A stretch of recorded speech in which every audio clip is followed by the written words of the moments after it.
Sir how do you update yourself? Frankly मैं newspaper नहीं पढ़ता हूँ, आपको बड़ा अजीब लगेगा, ना न्यूज़पेपर ना मैगज़ीन कुछ नहीं। अपडेट का ये है कि ट्विटर पढ़ते हैं, अगर आप आधे घंटा ट्विटर पढ़ेंगे ना और आपको पता है कि किस-किस हैंडल में क्या-क्या टाइप की खबर मिलती है। तो पहली बात है, मैं तो कोई चार्टिस्ट-वार्टिस्ट का हैंडल पढ़ता ही नहीं हूँ, सारे म्यूट कर दिया मैंने क्योंकि इतना परेशान होते थे। और कुछ-कुछ लोग ऐसे होते हैं कि जो सिर्फ़ अपनी अच्छाइयाँ और अपने जो उनका स्टॉक बढ़ा उसकी बात लिखते हैं, वो तो और मिसलीड करते हैं दुनिया को। मतलब आप इतने अमीर अगर हो, 10 साल से आप ऐसा काम कर रहे हो कि ये देखो, ये मैंने यहाँ ब्रेकआउट बोला था, ये वहाँ बढ़ गया, ये मैंने ब्रेकडाउन बोला था, ये वहाँ से मैंने बेचा घट गया, तो वो कॉम्प्लिकेट होता है चीज़। आपको पता करना होगा किस-किस के ट्विटर हैंडल पढ़ने से आपको क्या व्यू मिलता है। जैसे काफ़ी ट्विटर हैंडल है जो पढ़ने से आपको मैक्रो इकोनॉमिक्स का व्यू मिलता है, काफ़ी ट्विटर हैंडल पढ़ने से आपको यूएस फेड का व्यू मिलता है, काफ़ी ट्विटर हैंडल पढ़ने से आपको इंडियन आरबीआई क्या कर रही है उसका मिलता है, इंडियन गवर्नमेंट क्या कर रही है उसका मिलता है। तो अगर आपने सेग्रीगेट कर लिया अपने आप को कि मैं ये ट्विटर हैंडल पढ़ूंगा जहाँ मुझे पता चलेगा कि कौन क्या कर रहा है, तो उसके बाद लाइफ बहुत ईजी हो जाती है आपके लिए। आपको जस्ट डेटा देखना और आगे बढ़ना है, तो वो हिसाब से करते हैं। बट हाँ, कोई ज़माना था कि बहुत ज़्यादा किताब पढ़ते हैं और किताब न्यूज़पेपर, मतलब मुझे याद है कि एक टाइम था मैं 4 न्यूज़पेपर पढ़ता था। 4 मतलब कौन सी? इकोनॉमिक टाइम्स पढ़ता था, बिज़नेस स्टैंडर्ड पढ़ता था, फाइनेंशियल एक्सप्रेस पढ़ता था, और एक दिन में 2 बजे हमारे कोलकाता में आती थी हिंदू बिज़नेस लाइन, वो चेन्नई से छप के आती थी, वो भी पढ़ता था। जब उतने न्यूज़पेपर पढ़ता था ना, उस समय पैसे नहीं बनते थे स्टॉक मार्केट में। मैगज़ीन्स पढ़ते थे, जो मिल जाए finance related, stock market related, वो मैगज़ीन पढ़ते थे। मतलब इतना पढ़ते मैं रियलाइज़ किया शुरू में पढ़ना बहुत ज़रूरी है, बिकॉज़ आपको हर डेटा चाहिए, हर व्यू चाहिए, हर आदमी क्या सोच रहा है वो चाहिए।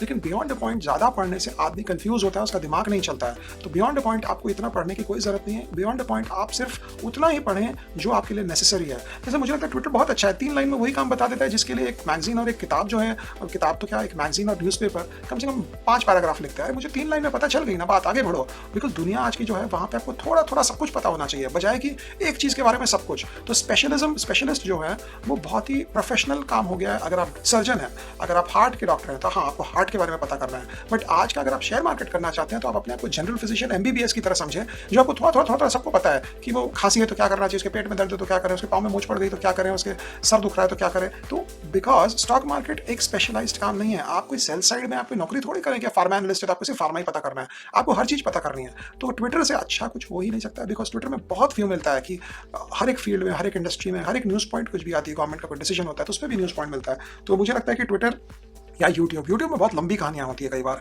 तो वो मुझे principal amount invested in portfolio should be recovered और not and then kept aside. ये कह रहे हैं कि क्या पोर्टफोलियो का पैसा अगर बढ़ जाए तो क्या प्रॉफिट का बुक करके ओरिजिनल कैपिटल उठा के वापस रख देना चाहिए। देखिए, जब तक बेयर मार्केट है ना, ये सब चीज़ें अच्छी लगती है कि हाँ यार, ओरिजिनल पैसा निकाल लो, उसको साइड रख दो, उसको ये कर दो, उसको वो कर दो।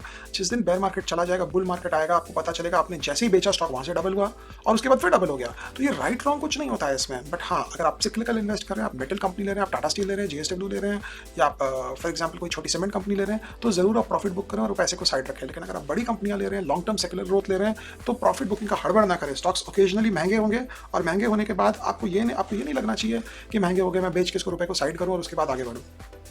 वारिश खान अल्जीरिया से हैं ये। Thank you for sharing your knowledge sir. I am invested in SBI ETF 50 and ICICI ETF 50, 10-10 lakh each. What if this ETF are delisted?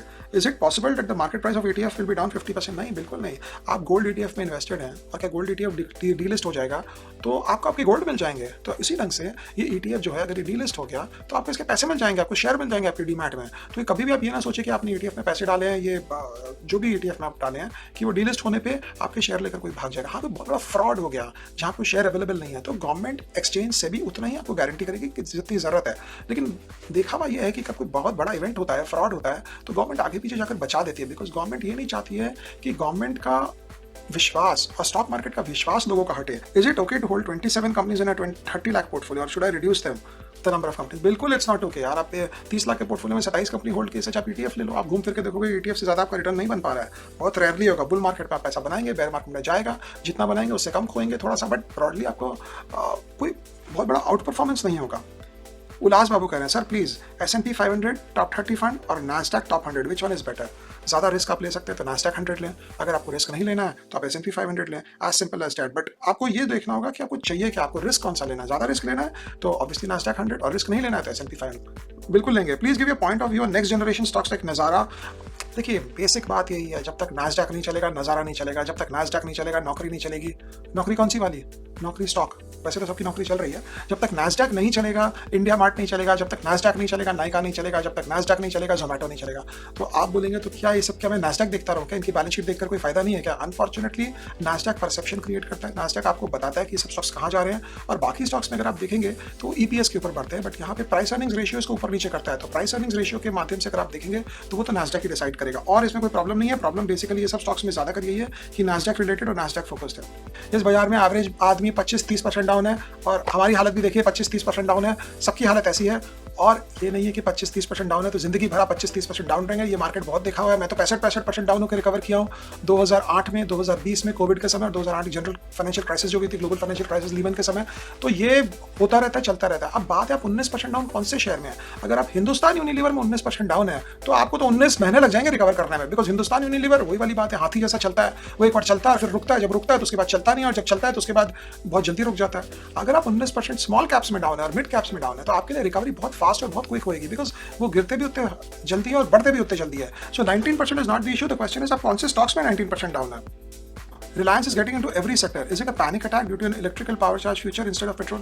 नहीं, Reliance एक्चुअली अगर आप मुझसे पूछें तो जो इंडिया की बहुत बड़ी जो ग्रुप्स थी, रिलायंस और बिरला ग्रुप, ये लोग पूरा टेक्नोलॉजी का सेक्टर पूरा वेव मिस कर गए 90s में, जब वो इन्फोसिस और विप्रो और इन लोगों ने अपनी अपनी नई टेक्नोलॉजी रिलेटेड फोरेस किया। उस समय आप देखेंगे कि रिलायंस और बिरला ग्रुप ये कभी उसको उतना सीरियसली समझे नहीं कि इतना बड़ा काम हो सकता है। तो क्योंकि इतना काम ये समझे नहीं कितना बड़ा हो सकता है, और पूरा गेम इनके हाथ से मिस हो गया। मुझे लगता है आज के दिन इनको लगता है कि कोई भी छोटी सी चीज़ हो रही हो, हम एक छोटा सा डिवीजन खोलकर उसको परस्यू करने जाएं, क्योंकि अगर हम उस डिवीजन के माध्यम से कोई नया चीज़ नहीं करेंगे और कल वो बड़ा बन जाए तो हम लॉस्ट दिखेंगे इस पूरे एनवायरनमेंट में। तो मुझे लगता है इसीलिए ये बहुत ऐसा नहीं है कि रिलायंस हाइड्रोजन करने जा रहा है या कुछ ग्रीन में कुछ करने जा रहा है तो रिलायंस सोच रहा है इसमें हम 2 लाख 3 लाख करोड़ का मार्केट कैप सेपरेटली क्रिएट कर सकते हैं। बट ये है कि कोई भी अपॉर्चुनिटी आए, इनको लगता है we should be ready for it. वही क्रिकेट की एनालॉजी, सारे दिन आप बैठे रहते हो स्लिप्स में, पूरे दिन के 3 या 4 कैच आते हैं, लेकिन हर बॉल में आप एकदम नीचे क्राउच होकर वेट करते हो कि शायद आपके पास बॉल आ जाए। आ जाएगी तो आप पकड़ लोगे, जरूरी नहीं कि हर बॉल आ जाए। तो ये जो पुराने जो हमारे इतने बड़े बड़े इंडस्ट्रियल हाउसेज हैं,